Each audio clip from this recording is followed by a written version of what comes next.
Sudah 3 tahun.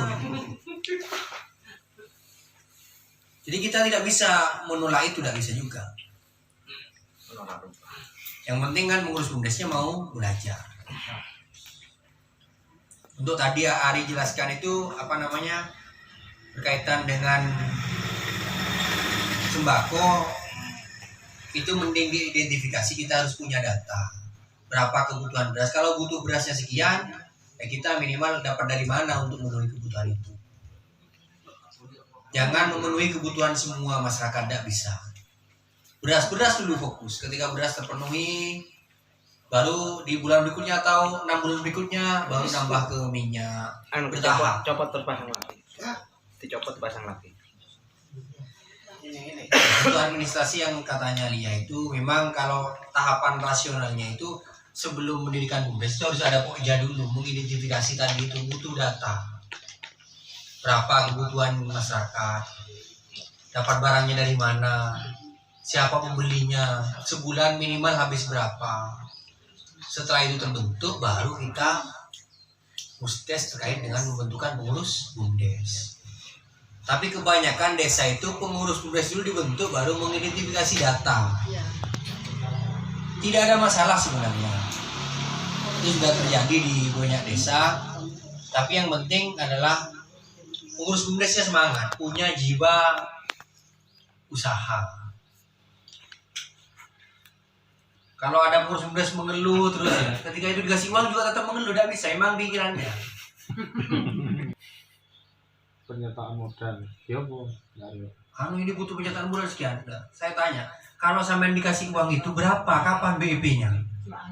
Ya kira-kira akan sekian, jangan pakai kira-kira, ini bisnis. Anggap wis terburuk misalkan, pikirannya terburuk sudah.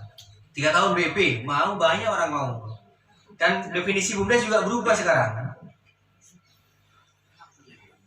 BUMDes wilayahnya sudah wilayah investasi. Tempat tugas dampingan teman-teman. Itu yang pertama. Kemudian yang kedua terkait daily report. Tolong daily report juga kegiatannya juga disibukkan. Khususnya setelah kita turun mengikuti tim stunting kabupaten, kemarin sudah beberapa kali kegiatan terlaksana di 2 desa dan hari ini hari ketiga. Ternyata fakta yang terjadi di bawah itu ada perbedaan data, mulai dari data yang ada di Dinkes, data yang ada di kecamatan, dan data bidan desa. Nah itu yang perlu dicari benang merah, kita evaluasi bersama begitu ya. Kira-kira apa yang menjadi kendala kok data bisa selegenje gitu. Kalau KPM oke, kita yang di IDM tidak dijadikan patokan gitu, karena bicara EHDW aplikasi kan masih tidak lancar, sehingga KPM juga sudah mulai enggan untuk melakukan input, karena ketika semangat data sudah siap ternyata justru aplikasinya yang menghambat. Nah sehingga ketika print out itu diambil dari EHDW jelas tidak akan sama dengan data yang ada di Posyandu. Jadi kita sarankan kemarin Kedung Jajang dan Mana Padang yang sering langkah, yang sering komunikasi dengan kita, ketika persentase 0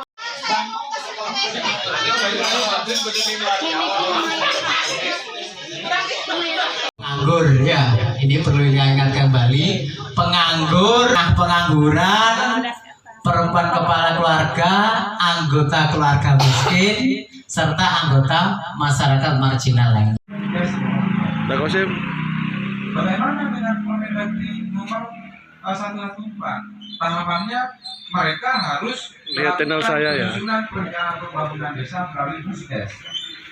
Kata pertama yang harus dilakukan oleh desa bulan Juni harus melaksanakan musyawarah desa dalam rangka perencanaan dan pembangunan desa untuk tahun anggaran ini. Ada berapa topik dalam proses diskusi ini? Ada berapa topik dalam tadi ya? Ada 3. Yang pertama adalah review RPJMdes, yang kedua review RKPdes tahun sebelumnya, yang ketiga lagi. Yang tadi kedua, yang sekarang ketiga, pembentukan tim Verifikasi. Di Permendes nggak ada tim verifikasi, semuanya sudah terintegrasi dalam kewenangan desa. Nggak ada tim verifikasi, ya. Jadi adanya tim verifikasi berpotensi nanti menolak